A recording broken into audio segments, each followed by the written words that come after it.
Welcome back to part 2 of the interview with Fabian. A very long form interview, is worth saying. We were trying to get it done in, 25 minutes, and we're 90 minutes in with a pause. Yep. It's gotten dark in the studio. It's also been about a week. So when we were going through your life as a player, Yep. we'd gotten all the way up to the part where G2 had changed out Goga Yep. and had picked up Cryn, and we just played OJ Pit. Yeah, that was a mess of an event.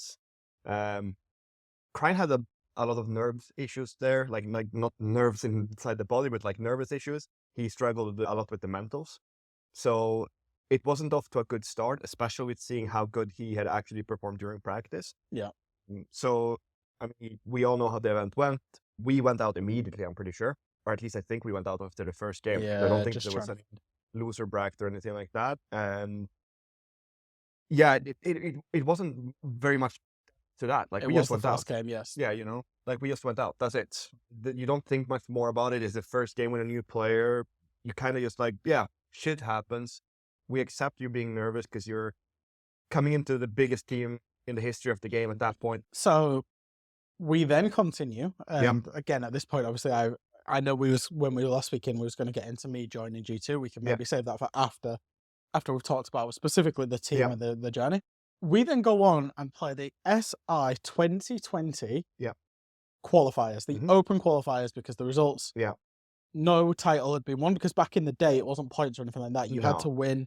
I think OGA actually qualified, no? I don't remember. Yes, it did. OGA That's gave a spot to why SI. we were there. Yeah. OGA gave a spot to SI. Things like the Dream Hacks had given spots to SI Pro League Finals. Yeah. G2 had won none of them that year. Not even came close. And we then played through the open qualifiers. Yeah. And I'm just trying to find where the friggin' hell it was. We played Junctus Blue, Salamander, Team Secret, and we lost to Team Secret. Dropped into the bracket and then lost. Yeah, you're right. The M&M gaming roster was Packball, Dats, Drak, Jonka, and Nath. What a roster. No, yeah. I remember quite vividly how things just didn't align for us at all. It kept up with the nerves for Cryn. It even went so far in practice that we put him on hard support. And you probably remember this just as well as I do, because he just match day just didn't click for him. Yeah. Anger built up and distrust built up, because like we're here, we need to qualify. We don't have a choice. And we have a player that, whilst he looked awesome in trials and in the practices then, he just couldn't perform a match day. It just wasn't possible.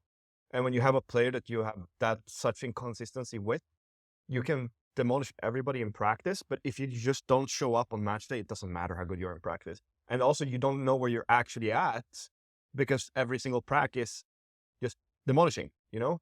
Yeah. So it was a very tough situation. And I think that we also removed Cryn like 2 weeks before we go, just because we just didn't we didn't feel we could trust him as a player. With the Cryn stuff, how many, because obviously one of the themes through when we spoke about this is we've been very open through all of the player rosters in terms of dropping and transfers. How many conversations happened with Cryn? I don't think a single one. Well, actually they happened, but they happened very rapidly and there was no improvement and there was no change. But we didn't give him the same time as we would have given anybody else. Because he was so new to the roster. Yeah. And I mean, if you look at it, it's like, I remember so vividly, and I don't know if you remember this.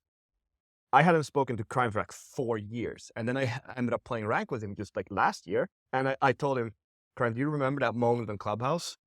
And he knew exactly which moment I meant. CCTV breach? Yeah. He was rappelling on CCTV breach. And we were 5 guys alive. We had utility left, and there was a bulletproof camera on the server rack. Like, not even on the default, the radio position all the way in the back, but on the axle. It was on the rack facing the breach, right? And I remember him being swung and killed by it. Yeah. And it was there the entire time. And this was like, what are you doing? How can you not even call the single thing that's right in front of you, the most simple thing in the history of the game? And it was just like, he just shut down on match days. Come into Clubhouse with Capital banned because it's just such a common ban nowadays.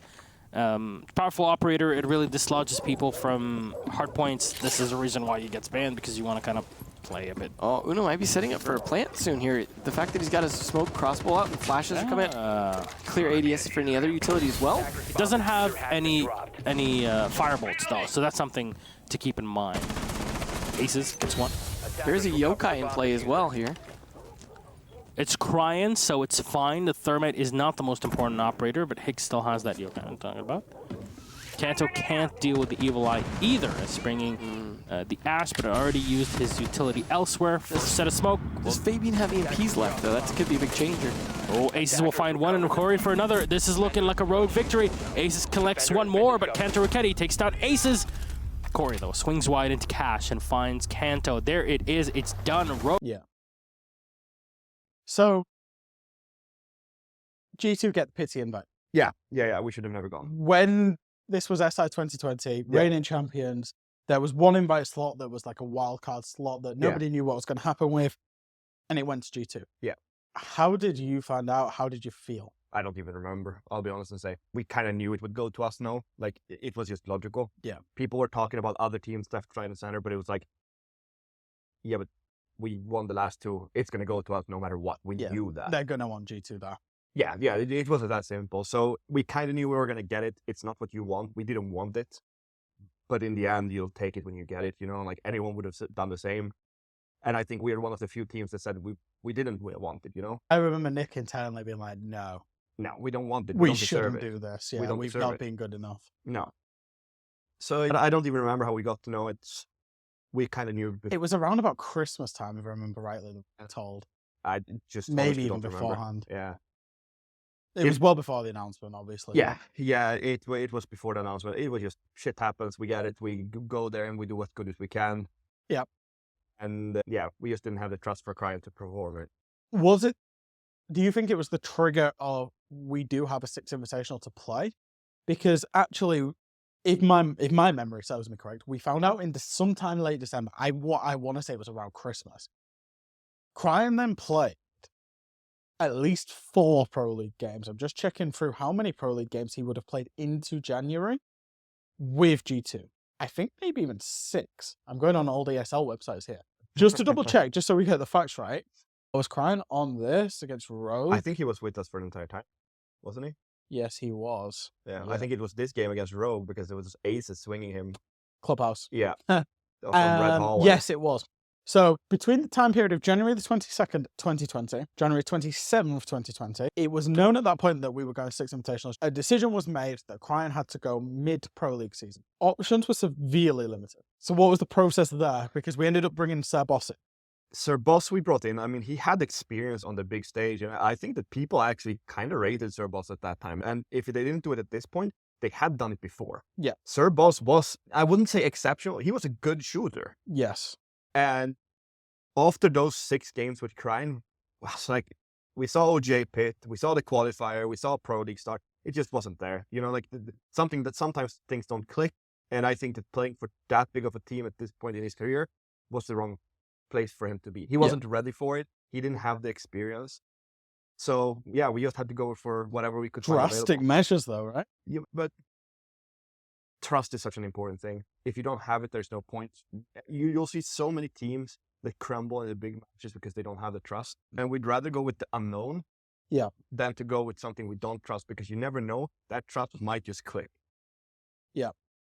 So we go to 6 Invitational. Pity invite, like you say. We get drawn in a group with BDS, Reciprocity, and Wildcard Gaming, which at the time were an Australian roster. If I remember rightly, I do not remember. Came like Chiefs. It was Emo, Rin, Derpa, Ethan, Diesel, and Neo. We never faced them, actually. Because at this point in time, it was GSL groups. So you won the first game, you won the second game, you went through. We actually played Reciprocity first game. Fox A and Laxing. You beat them. We actually should have lost that game. I don't remember. There's a moment in that game where it's on border and Nick is prone in supply, holding into like, I want to say it's like workshop, and Fox A just walks over him. Like, he's just walking through supply, walks over the prone body, and Nick just kills him. Oh, yeah. Do you remember it? Yeah. And that was like everyone was like, what the It hell? was Unless somebody's inside of the closet, though. He's going to go for a run out instead, but there's not going to be too much for him. He could possibly get this kill inside of stock. He is in such a power position right now. They have no idea where Fox is. There's not a single drone over here, no air jabs, anything. Plant's going to go off. Does he see the man on the ground? Oh my God, he doesn't. Fox! Oh no! That might be the entire round, all because he didn't see the Ash lane down. Pengu and Uno into the post plant, and this is everything for Reciprocity with two of the worst guns to use on the defense. Retro all by himself in a post plant. Is he going to go for the stick? He's got someone very close to his right. He goes for the stick. The stun grenade comes in. He's still trying for it. Does Retro get it? He doesn't get it. Pengu from upstairs, and G2 stops Reciprocity dead in their tracks. G2 rally just when they needed to, and they will take control in regulation here, ending the final map of the series in their favor, 7-5. G2 claim victory in the first match of the tournament. Because we also got 7-0 that game on Clubhouse, which was crazy. I remember this very vividly because I was there. This is the bit I can have it This put is on. where like the games for you are important, but for me, they were just part of the process, part of the story. And then we played BDS, Shaiko Revenge Arc. Obviously, you'd played against him in Montreal. Yeah. BDS won that game, if I remember rightly, in the we Dream. beat them once, and then so that was again the same one. We beat them. We went up to the upper bracket part. And you played Liquid, them and again. they won against someone else, and then we played them, and then we lost. Well, we beat them twice. Villa and Cafe, again with Sir Boss. Villas was our map then. Yeah, we were good at Villa. I remember Uno getting an unreal clutch. I think it was Uno, maybe Jake. No, Jake wasn't on the team at that Jake point. wasn't on the Jake wasn't on the roster. Must have been Uno with Yeah. Sophia stuns. Cafe was the greatest counter-strat analysis ever done by any analyst in Rainbow Six Siege. So I must have done it then. No, it was me. Actually, fun fact, because for the people on the interview, obviously we've got a great relationship now. We knew we was going to play Cafe. We felt seriously inferior to BDS that day on Cafe. And this is again insight I can provide. At that point in time, breaching was severely limited. It was very hard to attack Cafe. We were approaching what was becoming the 20-second meta. And a Thatcher Maverick ban was very unknown to happen on Cafe. Breaching was extremely hard. We knew BDS would ban Thatcher. So we actually gamed them a little bit. We chose attack. They banned Thatcher, as they always did, because they did a lot of the same things to BDS at that point in time. We banned Maverick, and we knew if we could just see out attacks, we would be fine. Yeah. And this is where some genius analyst named Fresh Okay, go on. created a Glaz Monty amazing strategy with Capital. I don't remember. And at this point, nobody played Glaz. It was seen as a massive troll. And I can't remember why the fuck we chose Glaz, but I remember we were all in the hotel room doing prep. Did he have nades then? He must have had names. That's why. Yeah. I actually do remember it, because that's where you said you wanted glass, and we knew that they were going to play small box in cigar with the shotguns, and I found the nade timing. The perfect jump. Yeah, you bounced the grenade in the I just can't remember why it had to be Glaz. Why couldn't it have been like Sledge or something? Anyway. I don't know. But anyway, I've still got the prep, so I can go back in it. But I remember in the hotel room, because I discussed this with Shas and Sura at the time. Yeah. And then at the point, we then present back to the team, because that's how it worked. We would go through the thoughts and we agreed everything. And I remember we were all in the hotel room, and it was obviously just one bed and a chair. And we were all like sat on the bed. There's like 8 people in this hotel room. So our boss was sat on the floor in front of the bed. You was in the chair over to the corner, and you were sat like this. He was like, I'm not fucking playing class. I'm not fucking playing class. I'm not fucking playing class. I mean, it was so stupid. It was like crap operator. And it was so stupid it worked. A reinforced wall. So that will be the Chargers done. We saw, again, great use of them. The shield in that cigar shop is becoming much more popular recently to try and hold the red stairs drop and prevent the piano room being gained by the attackers. So it has taken some grenades. And what a nade we see from Fabian there. That will be a kill from Fabian, as well as Monty pushes the defenders into his line of sight. Uno pushes him on the fuse, kill onto Shaiko. Now leaves us in a 5 versus 3, and this is going, 5 versus 2. Yeah. And then we did some weird, because we were like, if we could just steal 2 defenses here, we can go flawless. 2 attacks, we can go flawless on the defense. And we did. It was a masterstroke from me, and you executed it pretty well. I mean, that nade I was practicing for a long time. Yeah, so out of practice room. yeah. It was crazy. We still had bullet holes back then, right? Yes. And I remember how they did it. They always had like a line of bullet holes with SNG-11 on the right side of the wall, from inside the small box. Then they had a shotgun hole on the left and a punch hole in the middle. Yeah. I don't know why we did it with Glass again, but it was great because we had Capital, both the runaways. They'd castled the door. Nick got in the face of the Monty. Yeah. And then Nade comes in. He moves. Boom, boom. Yeah. Guy dies. And then it's just like a 4v1 on the other guy inside a shop. Yeah. It was crazy.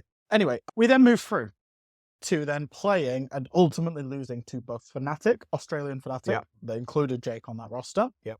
And then Ninjas in Pajamas. I don't remember NIP at all. Don't remember the Fnatic game very well either. No, I think we played them on Villa and lost it. I think Villa was the deciding. I do remember Sir Boss traveling upside down on coastline. I don't remember which team it was. It was NIP. That was the coastline game. Do you know what's actually Wasn't funny? that round unlosable? And then Yes. we still trolled it? Yes. But it was also, the thing is, right, Sir Boss gets a lot of shit for that. Yeah. Or got a lot of shit at the time. Yeah. And there's nobody still tweeting about that 5 years on. But you and Nick also really trolled that round. I have no Yeah, it's like a recollection at all. 4v1 or a 4v2 or something. And you and Nick have like a perfect crossfire and it just goes to shit. Like Nick just waddles through a rotate. I can't remember what you do. Like, I'll go and find this round because I like just talking I about have the no micro clue. there. Yeah. We have seen so many teams be able to win these rounds all because of the diffuser going down. A push, a nice kill from Kamikaze, shotgun out, he will relocate, he doesn't know where they are. Inside of the lobby, there's the buck, 2 for Kamikaze. It's Sir Boss in a 1v1, but Kamikaze only has 1 HP. Not much time left. He'll be isolated as the smoke goes out. Kamikaze can't play against this. The smoke will last long enough. You can't go through it. Frustration as diffuser going down from Sir Boss. He might try to get out alive and he will do just that. G2 have what they need in this round. Still 2 smokes for Sir Boss if he wants to use them. He'll go on upside down rappel, and this is an angle that will almost assuredly net a kill against Kamikaze. Brutally challenging, if all but impossible, for the smoke to be able to land. Kamikaze knows this. He's inside of the bathroom. He will, for just a moment, distract Sir Boss. Tossing out a smoke canister. Will that be any damage? No, Sir Boss has to get out of there. He'll need to reaggress. Down goes a flash. Pushed off is the smoke at the door. Anyway, the border as well. Nip did a crazy border plant at the time. They repelled sandwich window over Monty and reverse planted. It was, they executed archives and repelled sandwich window. It was the weirdest shit. Anyway, so that event. Yeah. It was crazy because we won groups and then got eliminated in the bracket. 1 game from main stage at the time as well. Obviously, less teams in the bracket than there are today at 6 Invitational. Realistically, what were the expectations going into it, especially with Sir Boss? I don't know if we really had any expectations. I think the team was kind of broken at that point. I remember vividly the mental state of the team in both the Fnatic game and the NIP game. I don't think that they tried whatsoever. Like, I felt we were in a defeated team. As always, I scream at them when they don't do as I want them to. Yeah. But there was just zero emotion from them. I don't know if you would remember it the same way. Yeah. I just don't remember that, especially Kanto and Uno for me. They didn't give a shit. And Pengu, the unusual from himself was he didn't seem to care. And I don't know if that was because everyone was just tired of me screaming at them, which I think it probably was part of it. I mean, let's be real, the team had probably just talked about replacing me, even though I was done with the team. Like, we were both done with each other, I think. And people were talking behind my back without me knowing. And that's just how stuff works sometimes. Yeah. But it's not how we ran the team, which is why I felt it was a stab in the back quite a lot. But yeah, they didn't give a shit. And if they don't give a shit, then they can blame it as much as they want on me. Yeah, I think it was obviously tough because, you know, Sir Boss was really, actually, to be fair, really nice teammates. Oh, yeah. He was really a great nice guy. Bobby. And Bobby, you know, tried his heart out. He was putting 150% into every session and whatever else. But he came into what ultimately was quite a fractured team. There's probably some footage of it somewhere that's never gone out because obviously G2 had the videographer with them at that point. Yeah, but I also told that guy to, was it Charles? I don't remember. No, it was Charles and there was another guy. I can't remember. That room after the nip loss, which was ultimately, I think, where that was it. Yeah. And I hope I can say it. I'm speaking openly, so you can. Yeah, I can. As openly. You know, it was a hard room to be in ultimately because there was all of the team. Sir Boss, I think at this point knew that was low and kind of done and dusted. Yeah. But ultimately, it was seeing this team really fall apart because you and particularly Pengu were arguing. It was like watching brothers fighting. It was kind of horrible. And we knew at that point that the team was basically done and that changes had to be made. And I think you guys stayed in the same room as each other that event and had to change rooms. Yeah. If I remember rightly. Nick was supposed to book a room, but he didn't. I even paid him to book a room. Like, oh, really? Because we had both our, previous partners coming to the event, and Nick was supposed to book a room. I sent him the money on PayPal, and he just never booked a room. So he owes you that money still. I don't know if he owes me the money, but yeah, but never happened. And ultimately, that was a very, very emotional state where you know, I think even Kanto at that point, you know, I think you said previously when we spoke in the previous interview, again, it was about a week ago now, that you probably got to a point with Kanto, or Kanto probably got to a point where you'd probably broken him. Yeah. And I think he got to that point where he's like, I can't be in this team anymore, or Fabian can't. Yeah. And I think even he kind of spoke up at that point, and it was a very, very, very long debrief, but it wasn't anything technical about Siege. It was just how are we going to fix this? Yeah. That ultimately led in, how do I put this? Not G2 dropping you, not you. It was the probably most mutual decision that was going to happen by either party, either way. Yeah. G2 carry on their thing, and you then move to Vitality. Yep. Not for a great deal of time, but you did spend a bit of time at Vitality. Yeah. So do you want to talk me through that? Vitality immediately turned into a failed project, I think, immediately from the get-go. Bride left to go to BDS, which obviously is a right choice for him, right? Like, let's be real. But the roster to begin with would have been Rice, me, and Goga. Because Goga was the one who wrote to me, hey, do you want to come play with me again? Which is 6 months after I kicked him. Was Goga already on that team? Yeah, he was. He was there immediately. Okay. So I was asked by him if I wanted to come play with him again. And this team, we had a front line that we were supposed to have, which would be obviously Goga hard support, me on flex, like I always play. More flex, roam, flat. Like I was kind of everywhere, you know, like I don't know if I would, like if any of the today's names for the positions would really work. But I played both flex, flank, watch, and I mean, I guess flank watch would be the one I played in combination with lurking. I usually found gaps on the flank watch. Yeah. You wasn't just passive in it. No. And a lot of players were passive on the flank watch back then. So Vitality, sorry, just to put in here. Vitality at that point, the Pro League that happened just after the PE invite where, you know, G2 had, like you said, gone to the initial conception of the super team in 2020. The team that you joined was Bride, Bibu, Stiggy, Goga, Hungry. Yep. Stiggy at that point was replaced for yourself. And Rise joined. Yeah. At some point. Rise was on that roster as well. So did he join at the same time as you? It must have been. He must have been kicked from the stream at that point then. Or rolled. Oh, Team Vitality. Yeah, Bride and Stiggy leave. Rise, Fabian, and Helby join. Okay. Yeah. I joined that roster. We were supposed to have Bibo as our main entry fragger. He said that he could do that role. And obviously we believed him. Bibo was a very talented fragger at that point in the game. Yep. But, and I get a shit ton of flack about this time of my career. People say that this is why I can't be considered one of the greatest of all time and all of this stuff. Like, it's actually insane, the stuff that I hear. Because it ultimately failed. Yeah. But, of course, part of it is my fault, but I don't think that as much shit as I'm getting is remotely fair. I remember from statistics that I had 2 actually pretty decent stages, especially from the position of being an in-game leader.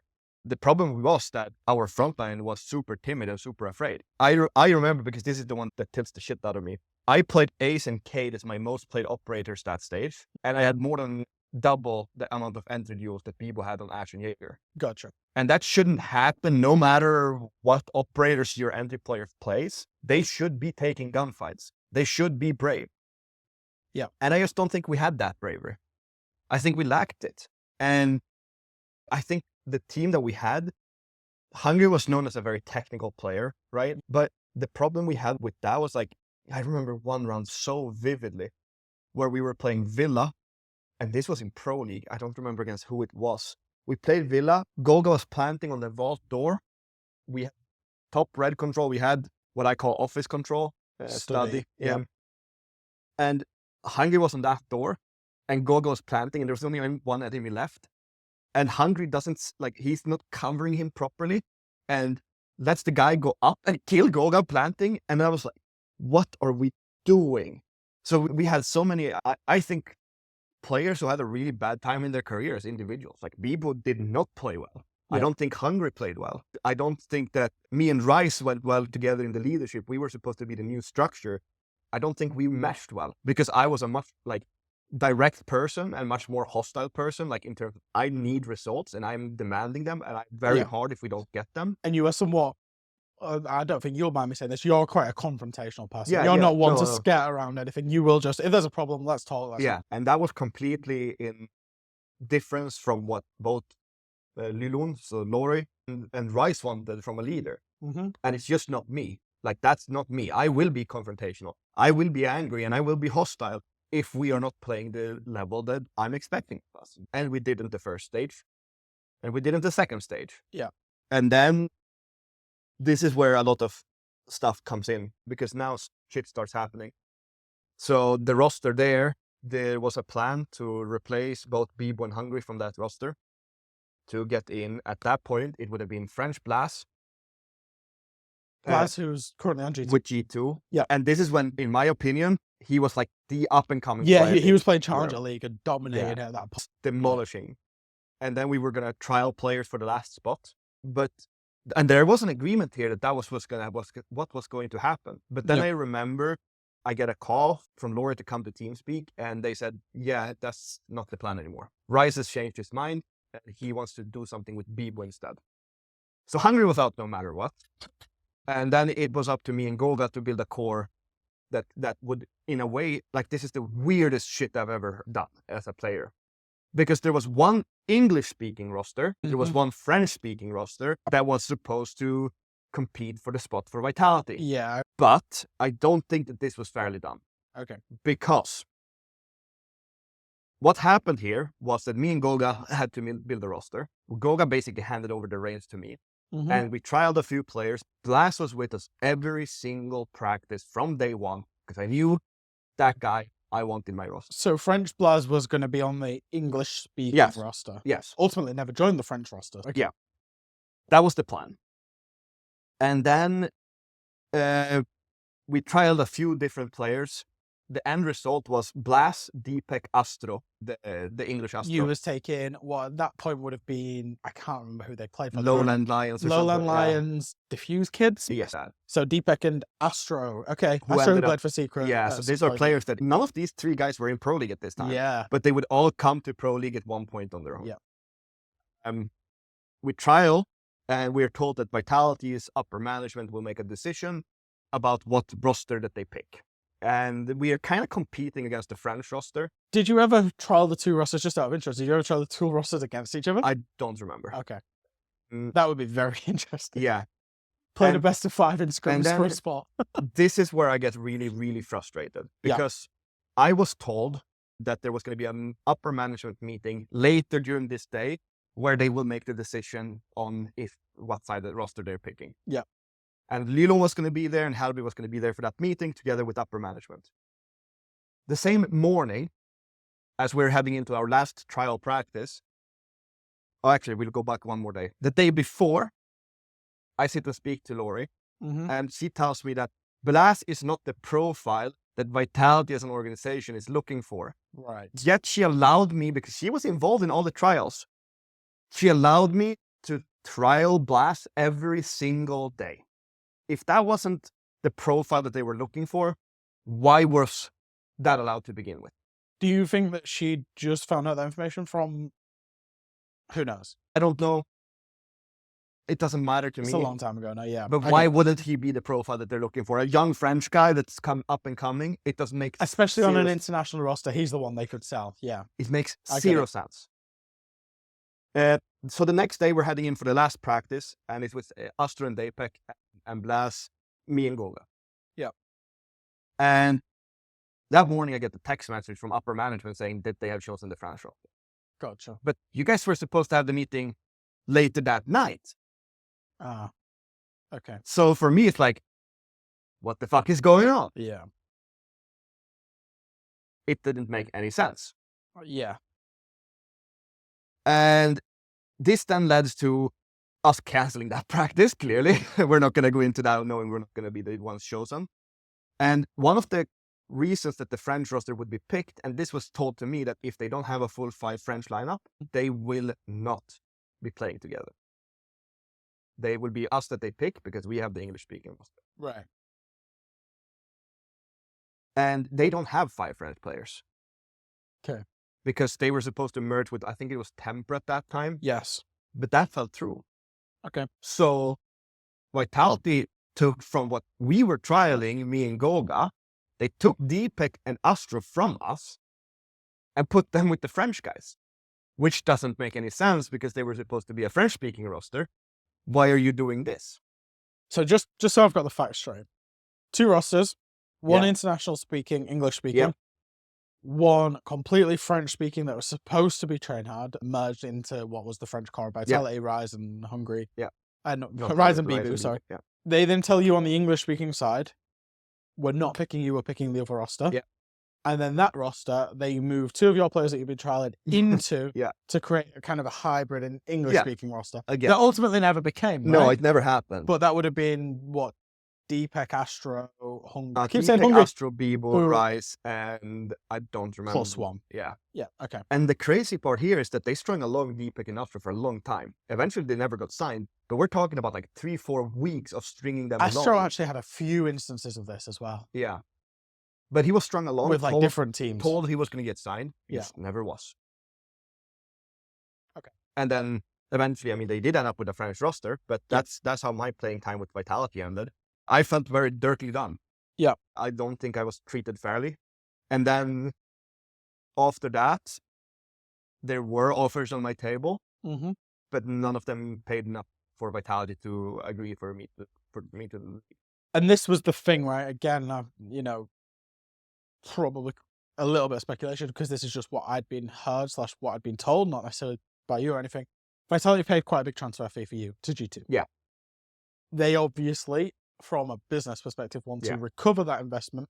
And at that point in time, obviously we're deep into COVID at this point as well. Other organizations would have taken you post Vitality, but would have not put up any kind of transfer fee that Vitality were asking for at the time. Yeah. And then the contract was very long. Vitality kept asking for the same money. So ultimately, you sat on Vitality's bench for a period of how long would that have been? 9 months. 9 months. And then they bought me out, which is so funny because they could have just sold me 9 months. Oh, really? Yeah, could have sold me 9 months earlier. So they paid 9 months of your bench salary because it would have been a bench salary. Yeah, I don't know if I can speak about the salary. I understood. And then they bought you out of that contract. Yeah. When in reality, and they paid me to buy me out. They could have just let you go. Yeah. Not got a return on their investment and let you go to another team. Yeah. So instead of actually getting a slight return, because I even offered part of my own salary 3 or 4 months from the new team that wanted me, I said, I'll take 4 months of free playing if you just get me out of here. And that would have ended up in, honestly, if that would have gone through, the transfer fee would have been one of the bigger ones still in Europe. Really? Yeah, it would have been. Like, because transfer fees are not really a thing in Siege. Not really. And if they are, they're usually low. Yeah. Like, they're low double digits. Yeah, I mean, if I can go back to this, like, I remember there was a transfer fee paid to Chaos whilst I was there for one of the players. It's not going to be hard because there's not many transfers that had happened. If I remember it rightly, that was 5k euros. It wasn't a lot. So it's not much money. But this was more than that. Quite obviously, substantially. yeah. I mean, But instead, I didn't get that money. And then they kept paying my salary. So, like, the minus that they actually racked up from keeping me was not the smartest business point or standpoint either. No. And honestly, you guys picked me, you kicked me, and then you still think that I hold the value? You guys kicked me for a reason, no? If I was that valuable, shouldn't I be playing? Yeah, exactly. And your value starts diminishing significantly. Oh, the second. Once you're not playing as well. Oh, yeah, the second I stop playing. The second the transfer window ends and I'm on the bench, value just plummets. So then, I suppose ultimately we can touch on this very, very quickly. Yeah. That's more or less you, in terms of significant competition, retired. Yeah. After Vitality. Yeah. There's a brief stint with Delta Project where this was a project and actually an organization and an entity that you created with the view of, again, bringing through players ultimately to progress through their careers, right? Yeah. So why did you decide to do that? Because I thought that organizations don't give a shit about their players. And that's a standpoint I kind of still keep today. The Vitality, obviously, stuff is still raw for you as well, right? Yeah. So I built something where every single dime that came into that company was going back to the teams. Every single person part of that team was open and could buy shares into the team. They were open to own part of the company if that's what they wanted to. It wasn't something that was mandatory. And we had very, very beneficial agreements with all the players in terms of for them beneficial, not for us. We had nothing, like we gained absolutely nothing from it. Yeah. But we wanted people to develop. And if you look at the people that went through Delta project, I would say that it has been quite a successful project for being a tier 3 team. There was a lot of stuff that was happening internally there. Like I remember, like for one of the Rumble things, it was already it was already decided that I was not going to be there anymore. That I was going to go coach, or I think that's when it was. It was already decided that I was going to go do something else than playing, and therefore I didn't practice anymore. But I still had to play. I think it was like the Rumble or something. I don't remember what the terms were called. But if we look at the players that we had go through, lost it disappeared. If we look at the players that have gone through it, I mean, we had June there. June obviously had a really big rise in career. I speak to him quite often. I'd like to think, and this is something that June can comment on himself, is that I'd like to think that I've been a helping and guiding hand for him when he was developing as a player. Yeah. He has said that to me, and he has even said it on the broadcast. I don't know if you remember, but he on the UL broadcast. On the UL broadcast, he basically thanked me for allowing him to have the chance, because people thought he was a cheater back then. They did. Lots of people did. I kind of just shaped him into being ready for the step up. And honestly, in my eyes, he's been one of the more solid pickups from the lower tier for a while. Delta project at the time was yourself, Yep. Draven, who had been on Team Secret. He was also tired of organizations. Yep. Doom, Flexi, and then Kanto ended up joining. Yeah. With a support staff lineup of myself and Tristan. Satis. There's always going to be an element of people that will make it, but not everybody is going to make it. No. Ultimately. If you look at the success from that, and I mean, ultimately you'll go on to coach and talent work and, do more. Doom went over to Team Secret and has had, I think, it was heroic, wasn't it? Yeah, first heroic. Then Team Secret, but ultimately played in many majors, 6 invitationals, and has become one of EU's best players since then. Flexi didn't. Nope. He kind of dropped off after that project. Pressure got to him, Not to be seen again for a while. Has very recently resurfaced. I don't know if you know this. I know, but I haven't paid attention. He's been playing in some of the tier 3, tier 2 competitions. Might continue. He was very promising, I will say. Yeah. He was mechanically talented. He was not very game intelligent, unfortunately. Kanto, who at that point in time, I think it's fair to say, again, we go back to what we just spoke about 20, 30 minutes ago. Yeah. Had been broken in G2 and really had been broken. Had then dropped out from G2, had left G2, and ultimately was not being given a sniff of an opportunity in professional play by anybody. Yeah. That then ultimately, and I'm not saying this is only Delta project, obviously it's Kanto's hard work, but that put him back on the radar to then ultimately get picked up by Rogue, and he then went and won a major after that with Rogue, because this was 2021 was Delta project, and Draven was one of the players that didn't particularly do too much post project. But this wasn't he wasn't interested in it. He was the kind of old head helping guide people through, right? Yeah. I mean, he wasn't that old, but he's not even that old. He's 24 right now. But he was kind of done, He just kind of wanted to do something enjoyable where he will actually enjoy his time rather than go to... The only thing he played of note after Delta Project was GSA League 2022. So he didn't care much. Okay. But yeah, if we look at it, and Tristan went on Tristan went to Rogue, yes. Yeah. So if we look at it, the players that were there went on to do good things. Yep. Funny part about this is because we kept statistics from this team. I was actually the highest rated player by quite a lot in practice. I don't know if you remember that. Because I think maybe Tristan was the one who was doing most of it. Yeah. I was the highest rated player by quite a bit.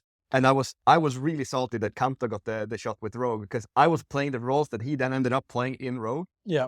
And I was much higher rated in our internal practices. But, I guess I had the rumor of being hard to work with.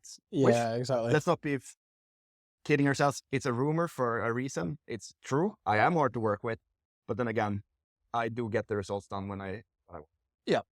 So ultimately, Delta Project ceases. I think it's fair to say. Yeah, no, I was forced to we knew when we were playing that Rumble thingy that I had to kill the entire company, because eventually we came to the point where it was decided that I was going to go do other things. And then when I signed with G2 as a coach, it was considered competition. I mean, there was a period of time. No, it's because you came on the desk. Yeah, that's first. And then I had to kill the company fully. Ah, okay. So I came onto the desk.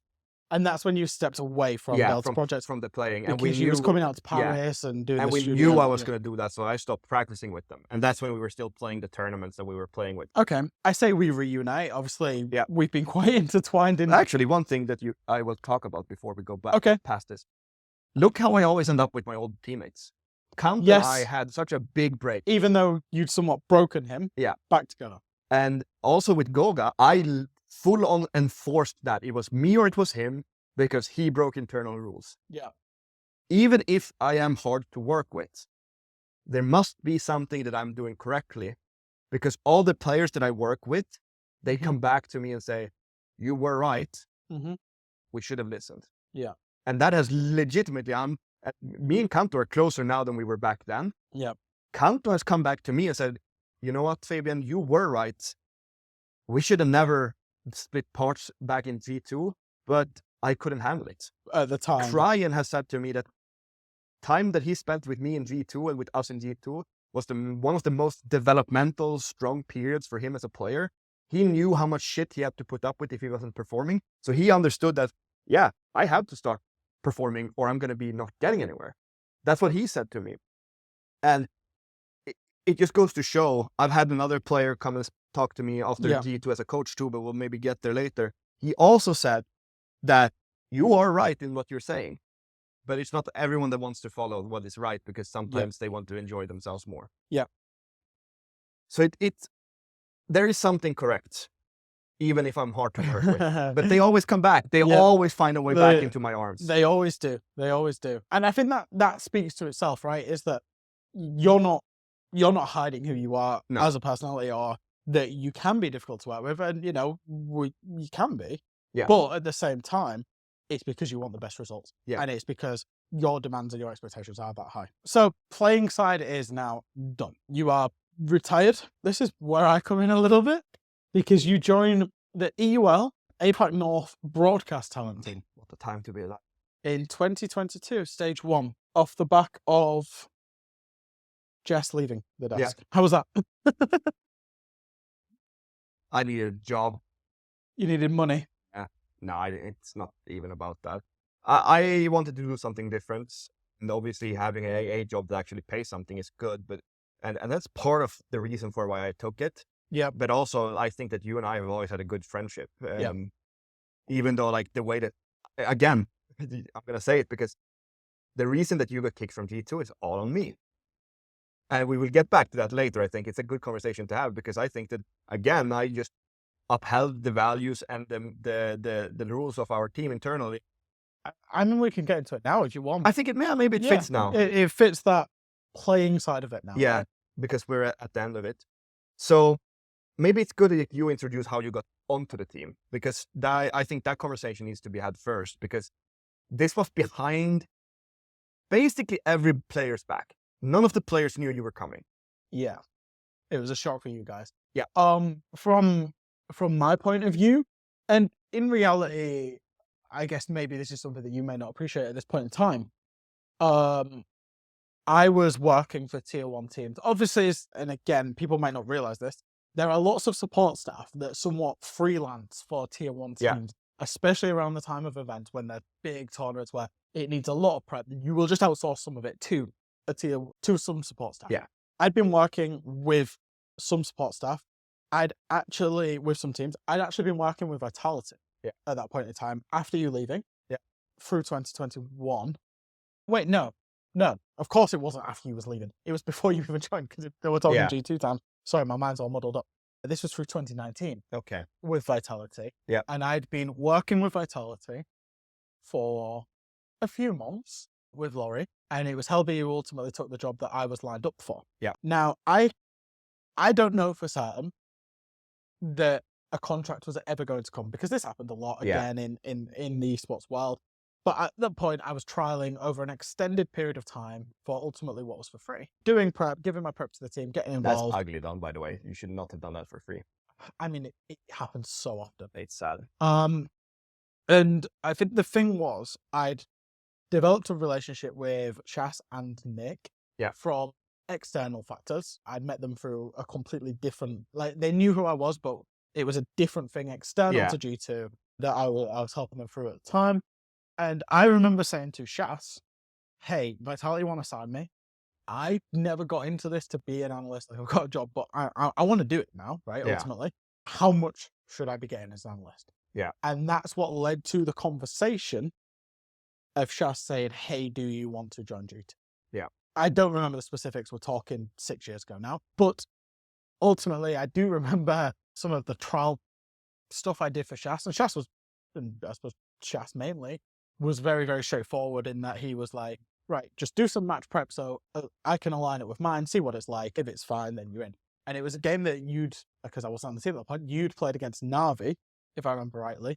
Went like 5-0 up, 6-0 up or something, and then lost 7 in a row. I remember. I remember being like 4-5 up, and I'm at home with my partner, and I'm like, oh my God, I've got this job. Like, everything I've said is like coming true. Like, this is so good. Na'Vi played so shit. G2 are battering, I've got this job, come on. And then you lose. Anyway, I ended up joining. So from that point of view, I guess that can lead you into, from your point of view. Yeah. I honestly don't even remember when we got the first stuff from you. I don't even remember if it was said to us. But at that point, we had Sua, right, with the team. And he was our analyst. I personally do not see the need for more than one analyst and like one coach. There can be an assistant coach in there as well. I buy, but I usually don't see the point to go above 3 staff members. Yeah. One analyst is more than enough. Yeah. I don't think you need more. Yeah. And at this point, the existing structure was Sua as Analyst. Yeah. And then we'll get onto this. Shas as coach. Yeah. And then there was a manager, Danny. I mean, he was like more of big business above multiple teams. Was there a specific team manager? No, that was. Okay. And the thing is that this is where Shas had both the team manager. He role, doubled up. and that should never really happen because the team manager and coach are 2 different people. Yeah. Because manager is org side, and coach is team side. And if your manager is on both sides, he can play both sides to his advantage, and that should never happen. Yeah.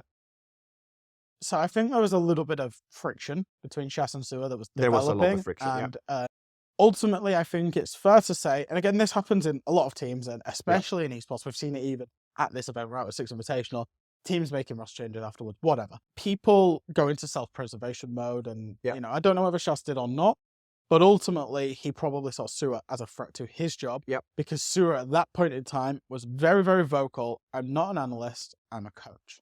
Yeah, he wanted to be a second coach. Yeah.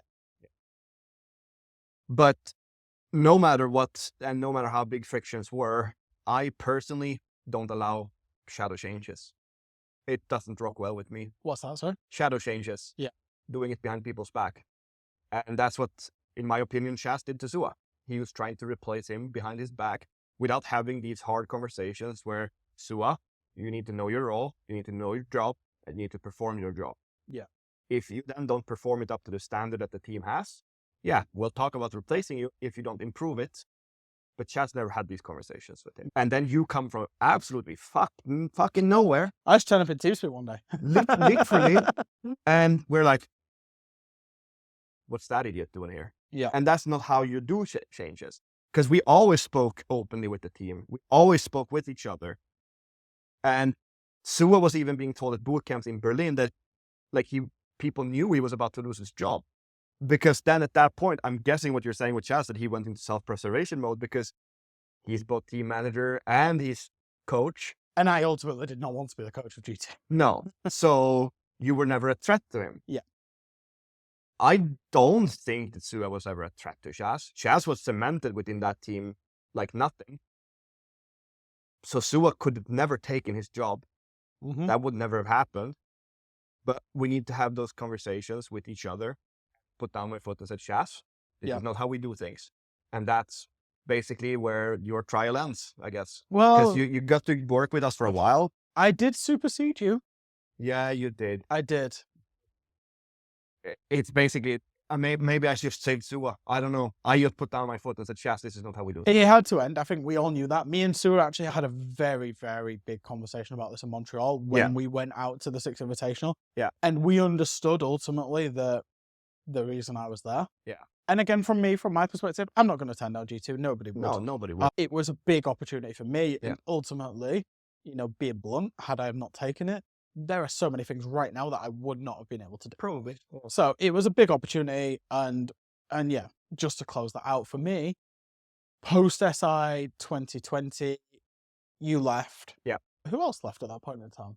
It was just me and Sir Boss. Because Sir Boss... Yeah, there was already a gap. Yeah. Yeah. Citizen and Virtue joined. Yeah. They all then went to the facility in Berlin, including Sura and Shas. I didn't, and I got quite isolated from that team.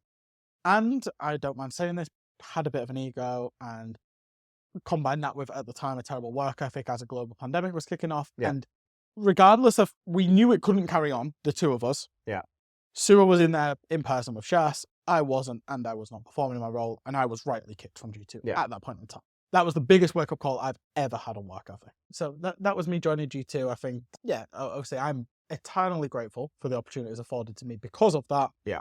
It was a tricky situation, and I think that situation that's just been described, fundamentally, is another string to the bow that shows that whole project at that point in time was just fragmented. It was cracked. There was the team was gone. Yeah, what I think there is like we only really had one leadership figure straight up there, which was me. And when the team then started to like basically not trust me anymore in it, in combination with nobody there to replace it. Yeah. There just was no structure left. Like all the internal rules that I had put up back then, they were gone when I came back 2 years later or 3 years later. I don't know. It's sometime like that. 2.5 years. Yeah. None of it was kept. Yeah.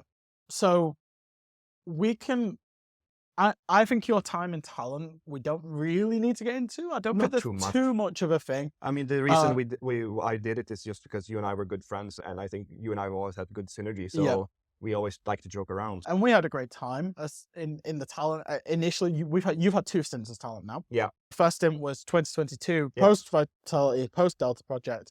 Come in for 2 stages, ultimately in what was a 3-stage season. Yeah. Don't work a major because I don't remember it was the why. Charlotte major. You didn't want to go. Can't remember the reasons. Oh yeah, I wasn't supposed to go, and I think it was something to do with that. It was me moving. Okay. I had to do so much stuff at home. Yeah, and it was like 3 days of work. I ended up working that. You then did stage 2, which was pre-Berlin major. Yeah. Was it pre-Berlin? It was pre-Berlin because G2 went to Berlin when they had like 1% chance to go or something. Like That's right. And that's when they had and that was the period of time where you sat and spoke to G2. And I guess a bit of unique insight because we were going through that stage, weren't we? Yeah. And you had agreed, if my memory serves me correctly, and I don't want to misremember the facts here, you'd agreed at the back end of that stage whilst working as Talon that you would become the G2 coach.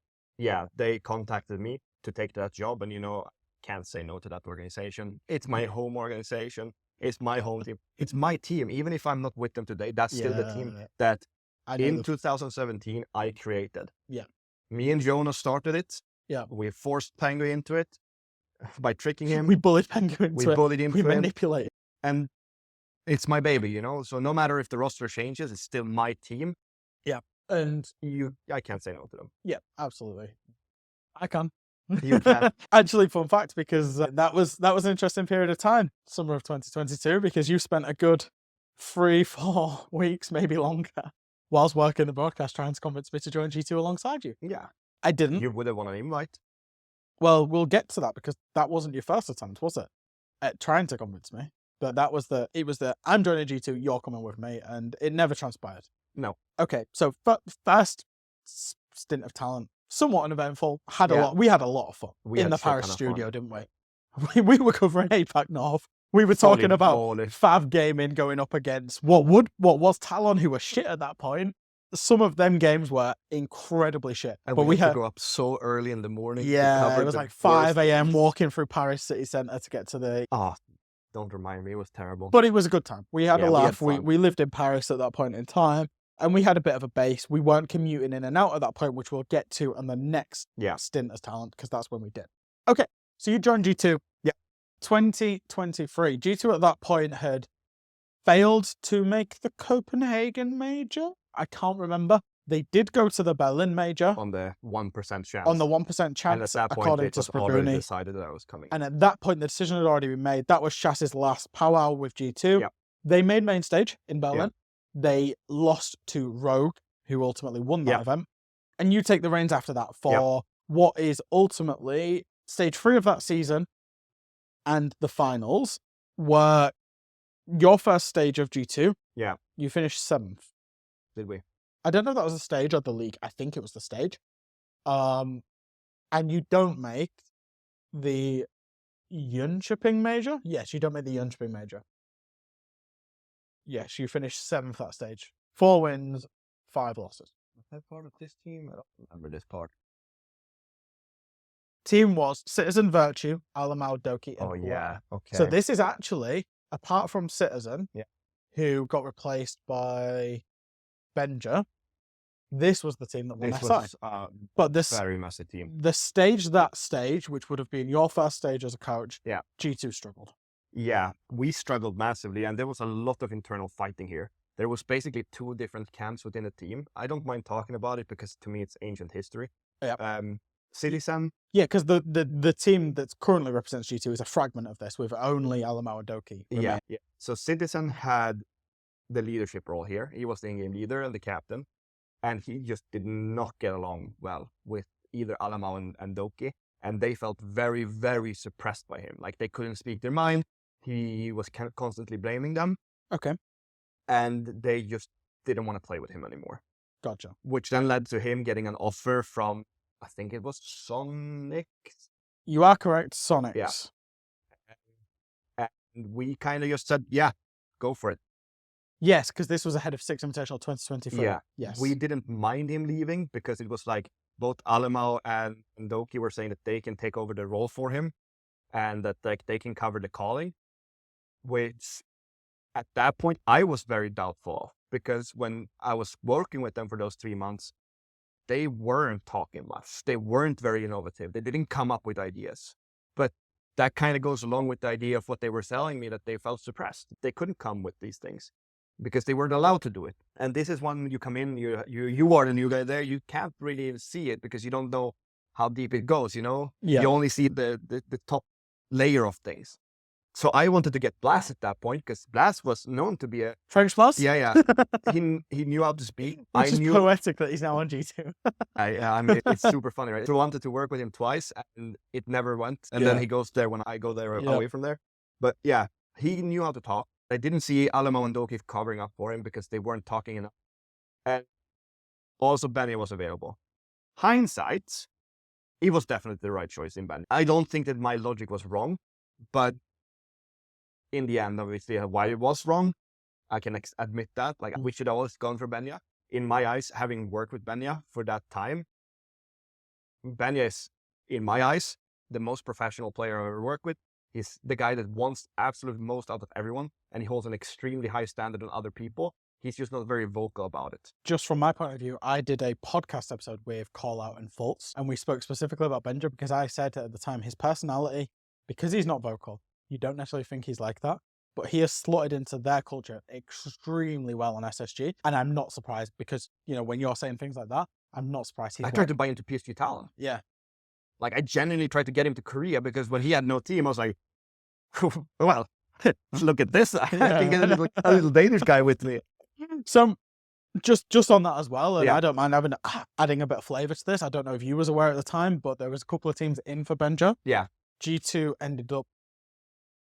I don't know what his preferences were. G2 ended up getting him. Yeah. But what was Rogue/Koi, can't remember what the hell they were called at that point, were in for him as well. For them, that was a big fumble. Yeah. Because obviously Benja and Spoit are good friends, and honestly, that would have been quite a scary front line. They were major champions at that point during that would have been a crazy team. That Koi roster, actually, I know you won the event, but they went very close on the main stage as well in 2023. So that was a high quality team. They had a massive ego at this point. The way that they were talking... There was beef at SI 2023 between the two teams as well, which we won't go into. I don't even remember it. Oh yeah, I do remember it. I do remember it. I've got some unique insight from this, and again, this is not me just kind of stroking my own ego, but at the same time, you approached me ahead of 6. So the timeline here is you've had a shit stage in 2022. I had no analyst with me at that point. You've had a shit stage. You've ended up removing Citizen, and you're in for Benja, and you wanted an analyst alongside you. You approached me, and at the same time, I was also approached by the Rogue/Koi roster to join them ahead of Six Invitational 2023 and also after. Yeah. And now you shadow work for them, which nobody knows. But I don't shadow work for them at all. Me neither. Fuck's sake. But yeah, and I think, like ultimately, they fumbled getting out on Benja, and both you and Koi fumbled getting out on me. In the end, you ended up getting Titan. So talk to me about picking up Titan. I think Titan... Because I couldn't get agree terms with G2. Yeah. I think Titan is quite the obvious choice. Like, people would sleep on him, I think, quite a lot. But he's a very, very hardworking guy, and he knows how to use the statistical sheets and all of the analysis stuff. I think he understands the game very well. Incredibly intelligent about the game. Yeah. Well, we saw that one with Gambling Gladiators. I feel like I'm just going to leak loads of stuff, but there's so many factors on that game. Yeah. You will know them. Maybe I do, maybe I don't. I'm not letting you from Titan under the bus. Titan. Because I've got to stay with him next week.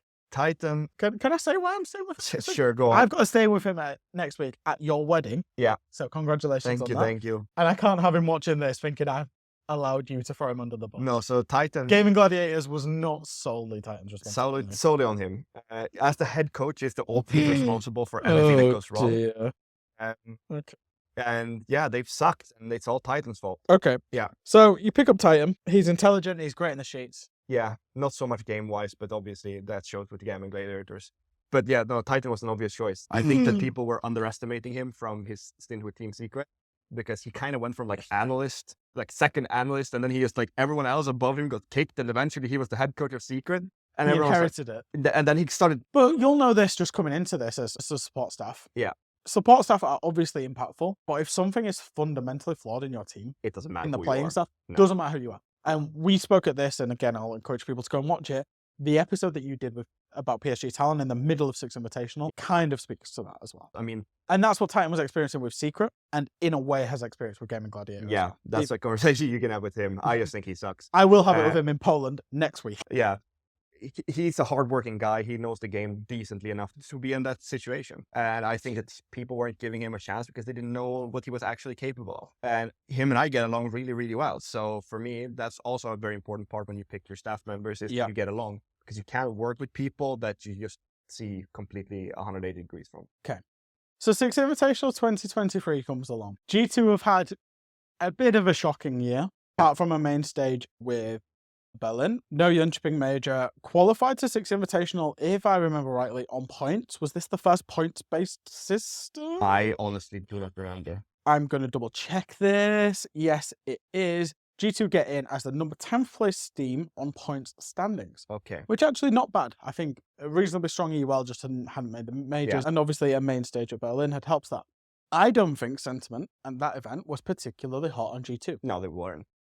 But I also think teams or people were sleeping on it because Alamo and Doki, they really stepped up on the calling part. They are two very intelligent players and not feeling like they were held back anymore. Yeah. And like kept silent by another teammates, which was Citizen at that point. Yeah. They kind of just let loose on that. And they did really well. I mean, Alamo is a very aggressive player and an aggressive in-game leader. He's no longer in-game leader of the team now because he has the tendency to get pressure. And when the pressure hits him, he kind of fumbles it. But at this point, we weren't the big guys. We weren't the big dogs. Nobody was scared of G2. No, I think it's fair to say. Not really, no. Nobody was. And because nobody was putting us in the position of top dog, I think we shined because we didn't have the pressure on us. We didn't put the pressure on ourselves either. We also did have an incredible boot camp. Like, we had an incredible boot camp. LA? Yeah. We only had one day where we lost any maps. And that was actually, we lost like 4 maps with Dark Zero. Gaveni dropped like 15, 16, 17 kills every single map and just completely demolished us. And we had such an important conversation that day as well, because I got really angry with Carl and Doki's behavior that day. Yeah. Because they were kind of just like blaming everything on everybody else instead of like approaching it as the team. Like, okay, you have this problem in front of you. You have this guy that's hitting every shot. How do you solve it? You are the leadership personalities. And actually, like there was like this area of the boot camp that had this big TV. And I said, I'm expecting more of you guys as leaders. You need to be better than this. And after that, we didn't lose a single map for the rest of the boot camp. We had a really, really strong boot camp. And we had a really strong team mentality. We had a good environment. And you brought Benja into the fold at the same time. And we had brought in probably the best fragger in the world at that point. You end up in a groove at this point in time with what was a really strong group. Yeah, I mean, that's probably one of the strongest when SI you groups when ever. you look back on it. Yeah. Koi, who at that point had won the Berlin Major under Rogue, and ultimately they finished, what, 4th in that tournament? 3rd? 5th? Yeah. 5th, 6th. They made main stage and unfortunately lost, if I remember rightly, to, can't remember, it might have been Gabe actually. G2, obviously you went and won the event. W7M, who you ended up playing the final against. Yeah. Space Station, who are always a solid opponent. I know that they made it to the playoffs, they didn't make main stage. And then Elevate, who, if I remember rightly, was the Thai roster that had played Berlin main stage at that point and were quite feared. Elevate, and I think that was one of the games, that was the event where Onigiri broke the single kill map record against Rogue. So, like, that group was very, very strong when you start looking. I mean, a lot of these groups are strong, but we start looking at this group C at the point. Lost +1, Oxygen, not very good. Sorry, Laxing's in the room in the back. Just dunking on him there. The game anyways. Cyclops halfway gaming. Do you know what I mean? There's some weaker teams across some of these other groups. Yeah. It was a very, very Our good group was very strong. Good group. I mean, SSG in there as well. Yeah. Very, Just very overall, a very strong group. So, you get 2nd place in that. Yeah. You join the upper bracket. Yeah. This is at the point, this is the first year for 6 Invitational, if I remember rightly, in the format, where the 2nd place team picks the 3rd place team. It was. Out of the 2nd place teams. You were the second best rated 2nd place team after Sonics, who got their 1st pick.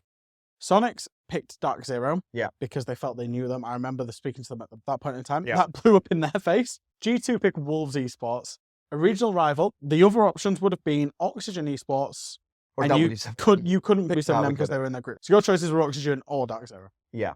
We used to be Wolves because we thought of them as the weaker team of the two. Yep. You lost to them. Yep. I remember there's a very iconic moment. I remember B-Boo, and he was very emotionally charged at that event. You might never remember this, but after they lose, he stands up and he stands and he screams and he goes, "You pick me! You pick me!" Like that, in a big Pringlish accent. We did pick them. And you did pick them and you did lose to them. Yep. Bad day at the office, that one, actually. But it was close. It was 7-8, 7-8. Both games, both maps. It was honestly one of the best series. I covered it on the desk. I was thrilled to cover it, as I always am, covering G2. You then play FaZe Clan. Yeah. Lose the 1st map. Yeah. And I think here comes one of the most, because at this point in time, the production had started dropping all caster audio and everything, putting the mics up in the playing area when tactical timeouts were happening. Yeah. And in comes, I think, what a lot of people consider one of the most influential tactical timeouts that ever happened. G2 timeout. Let's listen in. Oh, he sounds mad. I haven't fucking shut it up you once in my entire 6 months here. But what the fuck are we doing? We're timid, we're not talking, we're shouting over each other. Fucking wake up! Is this how we want to go out of the tournament? We've shown everyone here that we were the best team in this tournament in group stages. Fucking do it! You guys got this! Communication and coordination. We're one by one dying everywhere! Time to wake up! Fucking get the energy! Fire in your assets! Get this shit done!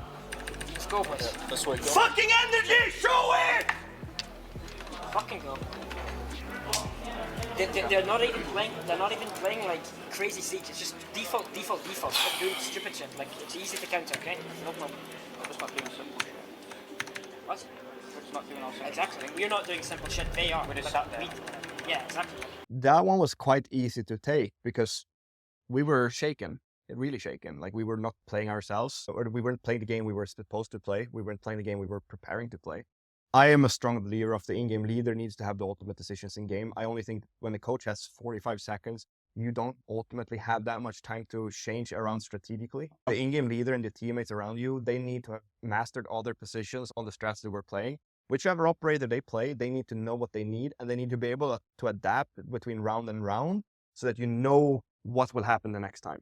Yeah. Me as a coach, I shouldn't have to tell you that because I only have 45 seconds. I don't have much time to change that around. So this timeout against FaZe, it was to play on their egos because that's the one thing that this roster had, a shit ton of ego. Yep. And I just had to go after what, like, honestly, I had raised my voice one time at them before, and that was at the boot camp. Yeah. And this was the second time, and I went for the jugular or whatever it's called, you know, like the vein in your neck. Yeah. I just had to go for it. Otherwise, we're going up. It doesn't matter what I do. The timeout in itself. I'm not going to, like, if I take a timeout, we're struggling super hard mentally, and I'm like, okay, guys, next round, you're going to play Jaeger instead, and you're going to play with Wamai too. It's like, what the fuck is that going to do? Is that going to fucking put the fire under them? If we lose that round, they'll be like, oh shit, it's all over. So you have to go for the one thing that will work. And it was a big emotional timeout. I screamed, like, I think people heard me 3 rooms away probably, because I screamed my lungs out. The Six Invitational 2023 obviously was played out at the hotel in Montreal. I won't name the hotel because it gets used for every event in Montreal. Yeah. But it gets played out at the hotel, and it was at the time where now under Blast we have teams opposite each other. They were all alongside each other. It was a big row.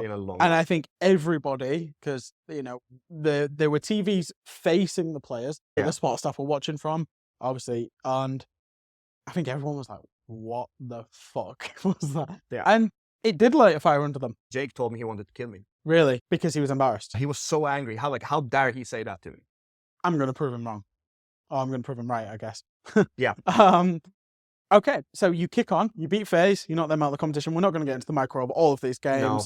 You beat Dark Zero 2-0. You beat M80 2-0. You have a rematch on the main stage against Wolves. You win that 2-1. Again, a very entertaining game with Wolves. You play some entertaining games with Wolves that whole era, in my mind. You beat Astralis. You then beat Oxygen Esports in the 3rd place game, who had lost the upper bracket final against W7M. You now play group rivals of W7M in the grand final. Yeah. And win it, obviously. We went into the grand final with so much confidence. Because of all of those games. The entire momentum we had, we knew exactly what our opponents were going to do in every single match. Yeah. We had studied them hard. We knew them as a team. We knew how You'd already to play played against them as it. well. Yeah, we knew how to play against it. We knew our strengths. We knew our weaknesses, and we knew theirs as well. I don't know, but the matchup in itself, we couldn't have gotten a better opponent for ourselves. They'd actually beaten you in group stage as well. Yeah, but that was a game we should have won as well. I think we trolled that game. You lost 8-7 on Theme Park, 7-5 on Cafe. Yeah. 2 close games. Yeah. And I think you've said this a few times, but I do just want to hear you say it again if you believe it to be true. That you believe that tournament was a collection of momentum and 5 individual players playing the tournament of their lives. Yeah, I mean, okay, Blur might not be the one that people speak a lot about, but Blur was in a position where he didn't do many mistakes. He was a very passive player, which is why the other guys were able to shine, because they knew that we had Blur in the back line that wouldn't mess up. And sometimes you have these support players that will make like the most outlandish mistakes that you're like scratching your head and like, what the fuck were you thinking? Yeah. But because he was a very passive player, he never really made those mistakes. Which meant that you could always rely on him droning for you. You could always rely on him doing correct camera work for you. Yeah. People underestimate Blur. I think he gets a bad rep. I mean, yeah, he went to Korea and he, honestly, let's be real, he sucked ass. He was one of the bottom 10 rated players in Korea, which is, in my eyes, by far the weakest region in the world. It just, he had a tough time. With that G2 team, he was the right player in the right spot at the right time. Yeah. We didn't need anybody else. We actually, this is going to sound crazy. When we trialed players for this role, it was him, it was Lickefak, and it was someone else. G2 trial Lickefak? Yes, but we knew we weren't going to get him. Oh, okay. Like, you know, like, he's already, like, he's already holding hands. He was on the pathway. Yeah, he's already holding hands with BDS. Gotcha. But you kind of, so. So it's crazy. I mean, probably for him, he was like, well, I've got G2 interested. Yeah, and there was someone else we trialed, but I don't remember who it was. That's ringing a bell now you said that. Like, at the time, I remember hearing the G2 trial. It doesn't matter who the third guy was, yeah. I don't remember it. But he was the kind of the safe player. He was the safe bet. So you went with the safe bet. Yeah. Because we already had the firepower in the team. And then obviously we got Benny onto there as well, and then we had even more firepower. But other than Blur, Alamo had the best event of his entire life. Yeah. His calling was always finding the right spots. Yeah. Doki mechanically, together with Benya, they had the best events I think that we can probably ever see from them. And then Virtue was also just, I don't know, he for being a fucking boomer, his aim is insane. His aim is still That was insane. a consistent theme and always has been a consistent theme. Everyone says Virtue is incredible at aiming. Yeah. And I know he's settled into this backline role now, but, you know, everybody keeps saying it. Yeah, in that team, mechanically, he was the best player. Wow. So, you win a 5 hammer. Yeah. I don't know if you remember this, and again, I remember some of the weirdest things. On this stage, obviously I was covering the game on the desk. Pengu casted it as well. It was very, very, very nice. I woke up to congratulate you after the show's all said and done. You're still there taking photos, with the hammer, and the whole team is. Congratulate everybody, obviously. And I come up to you, and do you remember what you said to me? I have no idea. You said to me, your words, I say, congratulations, Fabian. I come to give you a hug. Obviously, we've been on the desk together, and then you've gone, boom, onto G2 and become a world champion. You For said, the third time. Wouldn't it be funny as fuck if I retired now? It would have been pretty fucking fun. Can you imagine that? That would have been 10 out of 10. You didn't retire. No, I didn't. I got greedy. Money was there. Yeah. You stayed on G2, I think, then had a little bit of dominance inside of Europe. Yeah. Second place, Copenhagen Major, main Yeah, stage. we took second place because the last match we didn't really care. Trolled the map. I trolled the map mouse, but that was because it was also of a played misunderstanding. offline because of internet issues and It all was sorts of shit. And also, we are already qualified. Do we care if we go C2 or 1? The money there is nothing. It was just a game that we need to go get over. And that's what it was. And that was it, Yeah, he was dominant in the actual stage as well. Copenhagen Major comes around now. I'm not going to dig too much into detail on the Copenhagen Major. I'm aware this is going to be like a 4-hour-long interview if we keep getting into detail. But what I will say, you lost the Copenhagen Major on the main stage to Liquid after looking quite dominant. Yeah. What I really want to poke about on the Copenhagen Major is actually the documentary that went out. Yeah. Because there was, behind the scenes, you had a film crew following you the whole event. Yeah. And ultimately, a decision was taken that Blair was going to leave the team post-Copenhagen. Well, yeah, it was kind of taken then, but it was kind of taken before it as well, which is probably news to most people. But this was not won by staff. We knew Blur was out because of the players. Yeah. Not because of us making that decision. Yeah. Okay. So this was made kind of like with the entire team, this is making the decision. And when something like that happens, you can't stand against it. You kind of just have to accept it. So I don't think Copenhagen is necessarily a bad result in the context of G2. No, it wasn't. There's the whole curse of winning. Brazilian teams for Carl. Brazilian team for Carl. You did freeze up inside of that game. I think it's worth saying. Like, you were leading. An interrogation happened, I want to say. I don't remember it. I don't know if that was onto you. I think in the final map, it definitely wasn't onto me. Well, not onto you, onto G2. I think from Liquid onto G2. There was a huge clutch, and I cannot remember who got it. Was it Volt? So he was on Liquid at that point in time. Anyway, whatever. They win Oregon. Yeah, we threw Skyscraper. We threw a 5-on. Yeah, or a 5-on-1 on that Skyscraper. Volts was the MVP, so I'm going to assume it was him. And yeah, look, I don't think a bad result. It was Carl against Brazilians. Kick on from there. Yeah. And again, you're coming to the end of your time as coach of G2 here. This is the bit that I want to get into and probably will close out the interview with. There's two bits. There's one, the decision, and you've talked about the decision to remove Blur, the decision to pick up Gemini, who then attended Gamers 8 with G2. If I remember rightly, he was invited. I don't remember. I'm going to double check that just so we got the facts. I think we were. Because Gamers 8 at this point wasn't Esports World Cup. It was pretty much invite. There was lots of teams invited. Yes, invited teams. G2, Oxygen, W7M, Team Falcons, and then there was qualifiers. So you pick up Gemini ahead of the event. Yep. And you have I think it's fair to say, an atrocious tournament. Yeah. You lose 2-1 to M80, who would ultimately contest the final, to be fair to them. And then lost 2-0 to Falcons. That would prove to then be the last event you attend with G2, but also the last event for Gemini, who was kicked very swiftly afterwards. Yeah. And I don't know if you was involved in that or not. That one I was involved in as well. I think everyone in the team was involved in that. So the pickup and kicking of Gemini will come on to, and then we'll come on to you leaving G2. So pickup was fairly straightforward. We were trying only 2 players, Sleben and Gemini. You didn't go with the superpower player? No, we did not. We had a fear that Doki wanted Sleben for friendship reasons. Okay. Because Sleben's girlfriend is best friend with Doki's girlfriend. I see. And Sleben hadn't played for a long time at high level. He still hasn't done it since then. I think he played in Mana League. But let's be real, the lower tier Mana League teams are not great. And we were just afraid that we were just adding on another guy that would be a friendship roster. Gotcha. So not everybody was in agreement. This was basically a 50-50, where in the end, it leans slightly more to Gemini. Mm-hmm.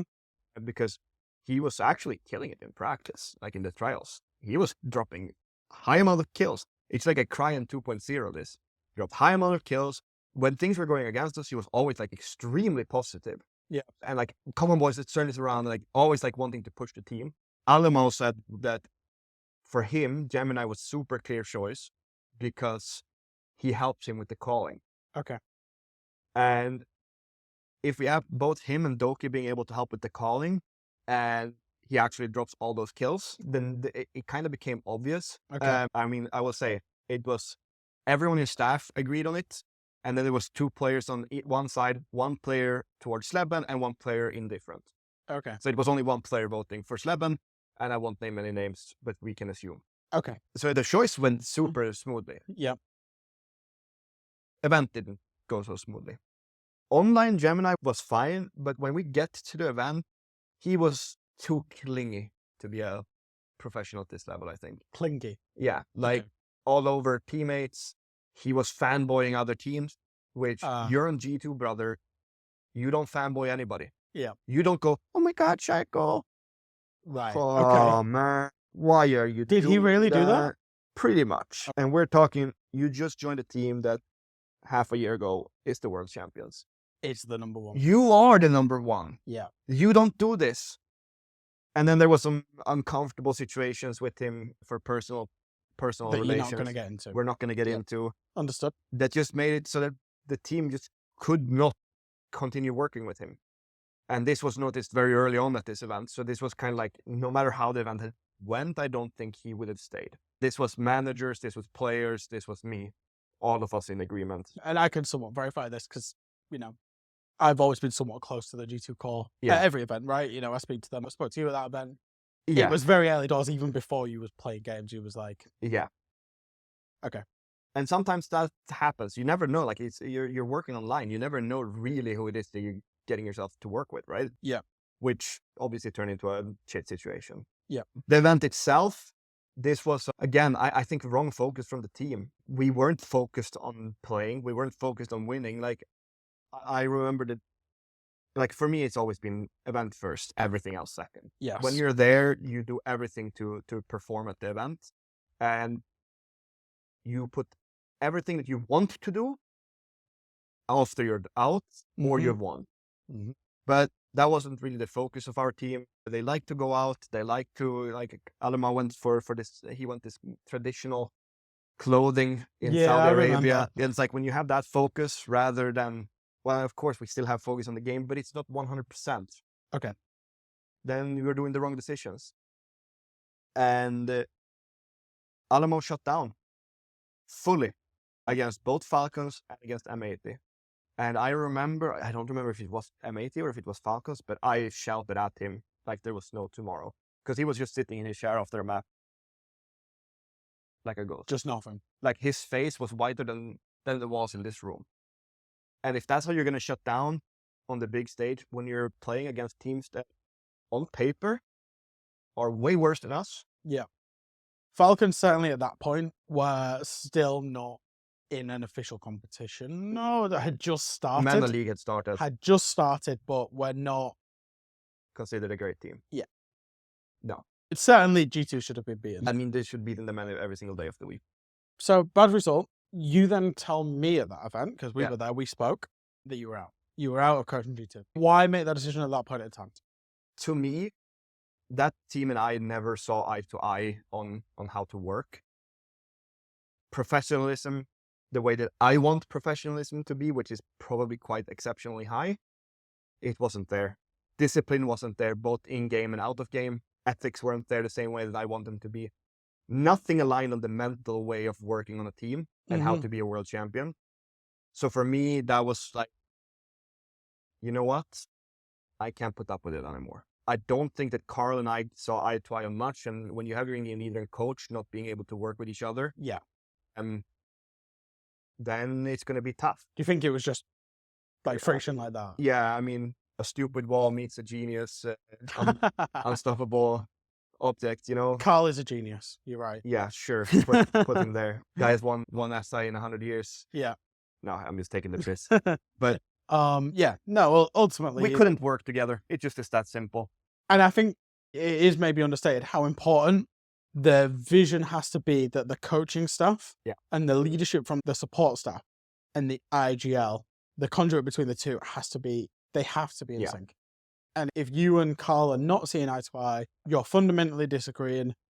Maybe you're having, arguments or there's friction between the two of you, whatever. Things. Yeah. Like, and they boiled over for me. I was done with it. one of those things that I mentioned it before, like about team rules. The team like to go out drinking.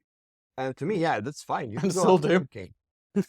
But you do that when you're done. Yeah. You're a shadow until you're out. Like, genuinely, nobody should see you because you should either be preparing in one room or you should be practicing. Those are the two options you've got. Drinking and going out partying and meeting people. Like, I think that if you ask many people that have been around for my entire career, I have very few friendships within like the professional circuit because that was never a priority. Because you wasn't speaking to people. Yeah. Yeah, why would I? Yeah. Because we prepared. And that's why we won so much. Because we always put winning ahead of everything else. And that's why when we spoke about Goga earlier about putting everything first, that's why he wasn't with the team anymore, because he didn't put the team first. And that's how it just continuously goes. And that's actually, it's one of the things that with the Koreans can be kind of nice because they don't speak English. They can't go out and see people. Oh, dearie me. So that can be pretty good. But it comes back to this thing. It's like, as I said earlier as well. And I mean, I don't mind saying it. Jake came back to me just a while ago and said, yeah, you're right, Fabian. Jake being Virtue. Yeah. You were right all along. And I know that I am. That's the worst part. Because you don't win as much as we did if I wasn't right. So it comes back to us not being able to work together. Very different approaches to things. And then in the end, our careers will tell who's more successful. What was the reception when you spoke to G2, the team / the organization about leaving? Did they do anything to try and keep you, or was it understood that this probably had to happen? G2 wanted to keep me. Yeah. The team, like, again, Carl was the leader of this team. In my eyes, there was a very heavy friendship-based after this. Okay. Doki and Virtue and Alemao were a very close-knit circle, and they decided what happens here and what doesn't. Yeah. Alemao didn't want me there. He was the leader, the dark man with the dark hood in the shadows. He decided, and if he didn't want to work with me, neither kind of wanted the others. Yeah. So it was them not wanting to work with me, but not in the same capacity as when I left as a player. Yeah. This was very much my decision. Okay. Then, again, Carl didn't want to work with me, but he didn't have a choice because G2 wanted me to be there. But obviously, at the point that you say I'm done, he's going to be, without putting words in anybody's mouth, happy that I'm done. Happy with that because he gets to get his Ramalho in. Okay. I was coming on to that. Do you think that is the big reason as to why it was Ramalho that came in? Yes. Cool. That's about that. Okay. So again, in the interest of time and not keeping you too long again, because I've realized I've kept a lot of your time. I mean, you know my daily rates. I know. Again, you're costing me a fortune here, Fabian, so I best get about 1 million views on this video. You then come back as Talon, and we have another successful stint as Talon, more or less a year. I think it's worth saying. I don't think the talent work is there's not too much to go into there because it's not necessarily a leadership situation or a team situation, and I think our dynamic works well together, in all honesty. Then PSG Talon. Now, we spoke about Korea and the team in pipeline, so I'm not going to get into that with you. The only thing, and then this will round out the interview and I'll let you go and spend the rest of your invitational completely free as a bird. How did PSG Talon come about? How does Fabian go from being a world champion coach to then going back to Talon to now coaching a Korean team? When I left G2, Blast and Ubisoft promised me sunshine and rainbows and get everything that I want, basically. I wasn't given everything that I wanted, which then turned me into saying, hey, I would make more money if I work with the team. And I asked them, if I pick a crappy region, will I be allowed to work both jobs at the same time? Yeah. So this was, when you say a crappy region, it was any region that wasn't Europe. Yeah.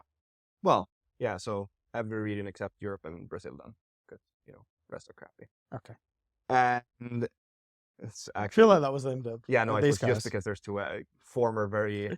Just for clarity, Fox and Laxing are in the room with us. Yeah, so I'm just taking the piss. But yeah, I got the green light for this. For me, Korea was a very good option because it allowed me to work very early morning. It started 6 in the morning and basically just before broadcast as well. Usually most days I would end the work with Talon to just go straight to the broadcast in the beginning. I was allowed to do this one stage. Yes. And after that stage, well, so how I came there was basically that it made sense. Money-wise made sense, work hours made sense. Yeah. And I get to do a project where I'm in a position where I can actually make a difference to a much bigger extent. I wanted to develop the region more, but I realized now that is impossible. There's no developing Korea. You develop what you have, but there's no depth here. There's no growing. I mean, the player pool is a kiddie pool depth. And again, we've spoken at depth about the pipeline issues in Korea. So I'll for me, it was just about now being able to teach them and like build a project where it's like, okay, can I take some absolute crap players and make them competitive? And I mean, I do think to a certain extent, I've succeeded in that. I mean, I've taken down BDS twice. They're in the grand final of SI tomorrow. How many coaches can say that they've done that? I mean, my team budget is probably lower than one of their players. It's not a very common thing to be able to do. So I think I've succeeded in that way. So yeah, overall, PSG Talon, good choice, easy choice to make. Who approached who? Just out of interest, because again, like, I don't think it's, again, just to open up and be completely transparent here, there was a world where I came to PSG Talon with you that we explored. It didn't, again, ultimately happen. It's the fifth time It's now the 5th time I've blown you off as an analyst. You got Joker instead, ultimately. Yeah. How did that even happen? How does a Korean team start looking for an international coach but keep a full Korean roster? So the Korean team had asked for an international coach because they saw that FearX had successful with Dark. Yeah. So they wanted someone international themselves. Okay. This then, with me saying to Blast that, hey, I'm not getting as much as I want to. Like, I wanted more work, I wanted more days, and not being given that, even though I was promised it, that just made it for me to be like, okay, well, I'm going to find a job. And SBL obviously has its management service. So I said to him, if there's any teams for me, then you can just hit me up and basically just pay a one-time fee for him to find me a team. Okay. And he found me this team because they were looking for an international coach, and the offer made sense for me. So that's how simple it was. I just went to the guy that knows everything, and the guy that knows everything, he put me up. And it's been a journey since. I mean, I think it's been a successful journey. And like you say, successful. Could have been more successful, but also could we should have made it out of groups. Yeah. And I think this is where we will end the interview. As I've said a couple of times now, we spoke at a real decent amount of length about the talent pipeline issues in Korea in the context of PSG Talon's performance. At that point in time, you were 0-2 in the 6 Invitational. You then went 2-2 by taking down Dark Zero and BDS, which, again, amazing achievement, just fell short, unfortunately. If the people want to watch that, they can go and watch that video to find out much more about PSG Talon. Yeah. That's a nice hook, actually. I'm doing well on this content thing. Anything else you want to say just before we close out this interview? I mean, I think it's an important thing to talk about those two games just quickly, though. Because the thing that happened between that first interview and now, and us going out of groups, of course, but beating BDS and Dark Zero, the Korean boys, the culture that they have is they need to perform. That's just the Korean way. Mm-hmm. And then when they do believe that they can win, they show because they put the pressure on themselves. And then we go up against BDS and Dark Zero that they don't think they can beat. And we play the game the way we practice, the way we have taught them how to play, the way that they've learned, like the counter preparation, all of it just blends together perfectly because they think they're already out. I see. So it's like, that's the only difference. We didn't do anything different from the other games. You were so close as well. Even the maps you lost, had you have won either of those games 2-0, you would have gone through. The maps you lost was so close as well. We lost to lose 2 7-8s. Either one of them had gone the other way. 2 or 3 rounds in either of those series go different. Or 1 round in either of those series go different. You're through. Yeah. Shit happens. Shit happens. It is what it is. And in a way, you can be proud and frustrated at the same time of the 6 Invitational 2025 attempt. I mean, if BDS wins, I beat BDS with Koreans. Yeah. So, just to top it off, anything else you want to say to close this out? No, I'm done talking to you. We're done. You're done talking? Okay, that's fine. I'll turn a look at the camera. Obviously, this was a very, very comprehensive look at Fabian's life. And again, thank you from my point of view, but also the people that will be watching this, because there's lots in there that contextualize things. Because you can look at something on a Wikipedia page or just know a story of somebody, but not necessarily connect the dots. And I think you've done a lot of that in this interview. So I thank you a lot. Obviously, if anybody else, we spoke a lot about a lot of different people in this interview. If they do want to talk, I'm obviously open to that. If they want to give their side of the story, Always. if Kanto wants to explain to me how you broke him, then he can do that. Absolutely. But yeah, just to close it out, thank you everybody for staying through this, what will it be, 3 and a bit hour long interview with Fabian. And yeah, we'll try and do some more long form content because this is actually very fun. Thank you again. And I'll see you all again soon for the next one.